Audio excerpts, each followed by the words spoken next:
Okay students, तो आज हम डिस्कशन करेंगे चार्ल्स लॉ के बारे में और ये पढ़ेंगे कि काइनेटिक गैस इक्वेशन से इसका जो डिडक्शन है वो किस तरह होता है। सबसे पहले हम ये पढ़ते हैं कि चार्ल्स लॉ जो है ये एक साइंटिस्ट था जिसका नाम था जैक्स चार्ल्स। इसने प्रेजेंट किया था और इसने बहुत सारे एक्सपेरिमेंट किए थे और ये लॉ जो है ये इसने प्रेजेंट किया वॉल्यूम और टेम्परेचर के बारे में कि इस वॉल्यूम और टेम्परेचर का आपस में क्या रिलेशनशिप है। इन दोनों के रिलेशनशिप को स्टडी किया इसने और एक लॉ के फॉर्म में इसने एक्सप्लेनेशन दिया कि तो इस लॉ का जो स्टेटमेंट है वो इस तरह से है कि वॉल्यूम जिसका वॉल्यूम किसी गैस का volume of a gas is ये क्या होगा, इट इज डायरेक्टली प्रोपोर्शनल होगा किस चीज का, to temperature keeping the pressure constant.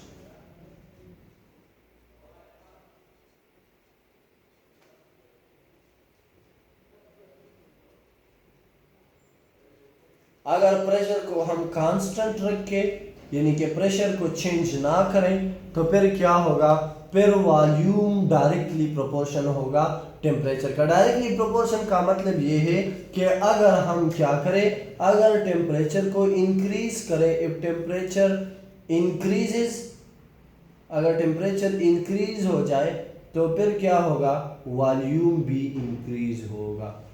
ठीक है, तो वॉल्यूम आल्सो इंक्रीजेस।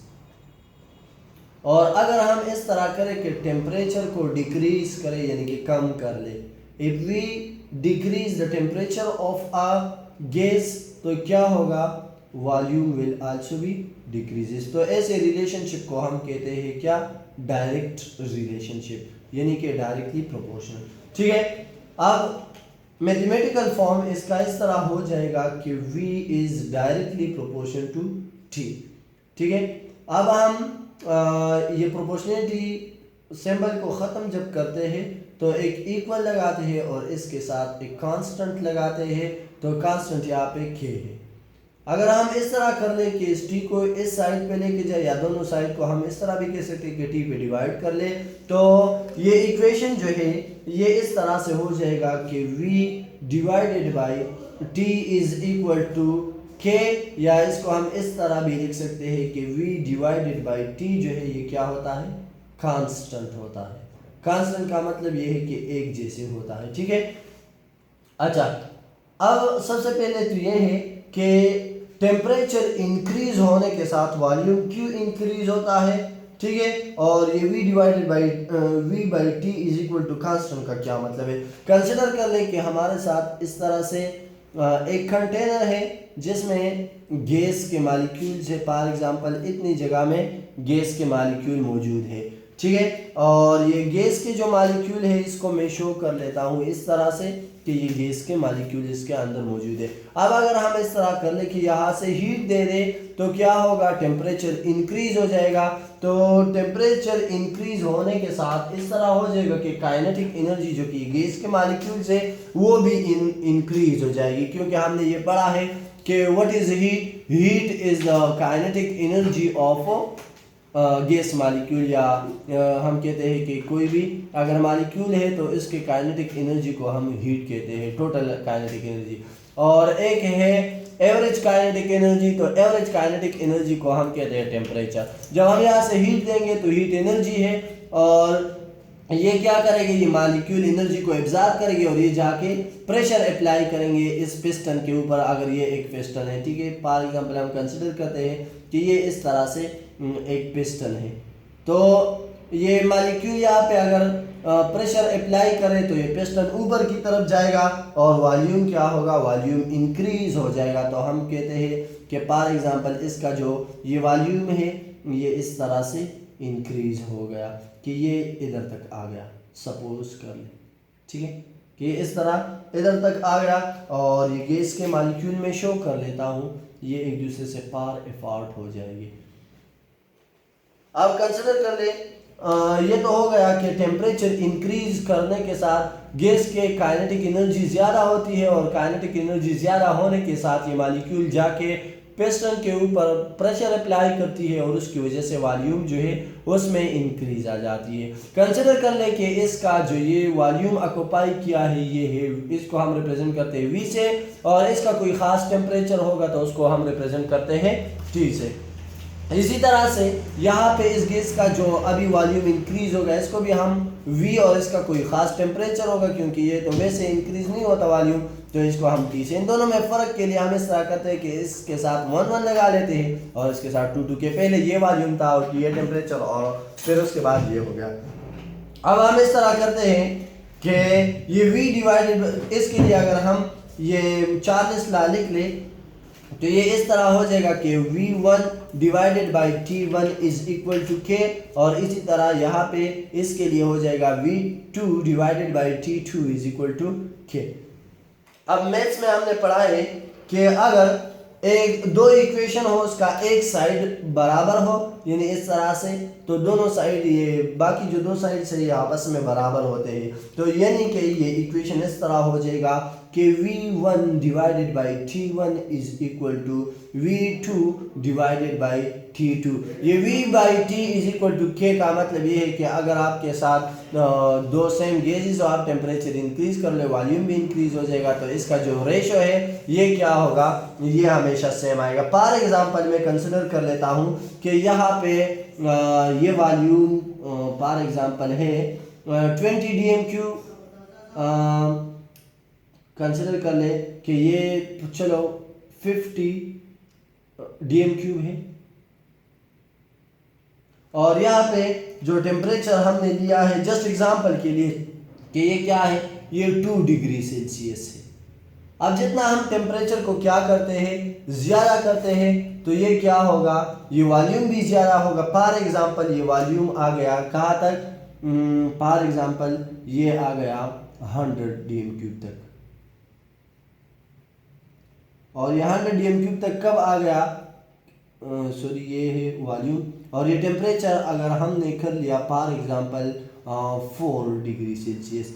जब हमने टेम्परेचर को दुगना किया, ये टेम्परेचर है और ये वॉल्यूम, ठीक है, तो अगर हमने टेम्परेचर को डबल किया तो वॉल्यूम भी क्या हो गया, डबल, यानी कि 2 से 4 किया तो वॉल्यूम क्या हो गया, ये भी 50 से 100 हो गया, यानी कि ये भी डबल हो गया, ठीक है।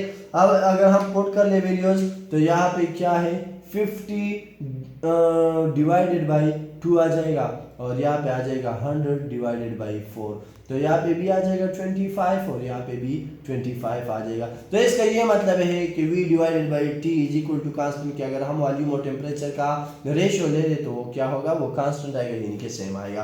तो ये एक्सप्लेनेशन था चार्ल्स लॉ के बारे में। अब हम इसका अगर ग्राफिकल रिप्रेजेंटेशन करें तो वो इस तरह से होगा कि एक साइड पे हम टेम्परेचर को लेंगे और दूसरे साइड पे हम वॉल्यूम को ले लेंगे, ठीक है। तो यहाँ पे क्या है, टेम्परेचर जो है वो इंडिपेंडेंट वेरिएबल है, तो इस साइड पे हम टेम्परेचर ले लेंगे, और वॉल्यूम डिपेंडेंट है तो वो इस साइड पे ले लेंगे।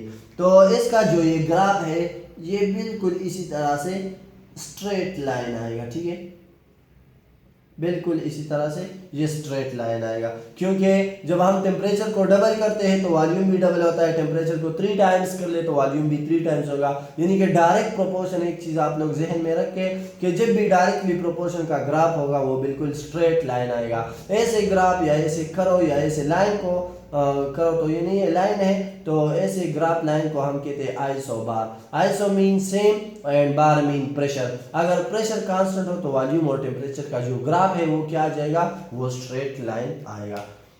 अब हम इस तरह से करते हैं कि चार्ल्स लॉ जो है इसका डिडक्शन एक्सप्लेन करते हैं कि ये काइनेटिक गैस इक्वेशन से कैसे डिड्यूस हुआ है या कैसे इससे हम अखज़ कर सकते हैं। तो अगला जो हम करेंगे वो होगा deduction of Charles law from kinetic gas equation.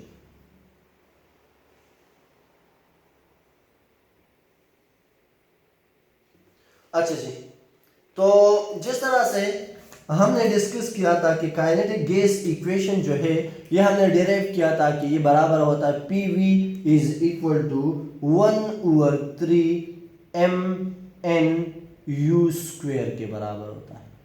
ठीक है, so this is our equation number 1। और फिर वहां पे इससे पहले लेक्चर में हमने ये भी डिस्कस किया था कि चलो हम दोनों साइड को मल्टीप्लाई एंड डिवाइड करते हैं, किस चीज से, 2 से। Multiply and divide both side by 2। ठीक है, तो इस साइड को हम अगर मल्टीप्लाई और डिवाइड कर ले तो वही PV आ जाएगा, और ये दूसरा साइड यानी कि 2/2 अगर हम कर ले तो ये दोनों कैंसिल हो जाएंगे तो 1 आ जाएगा। और यहाँ पे किस तरह हो जाएगा, 2/3 मल्टीप्लाई बाई 1/2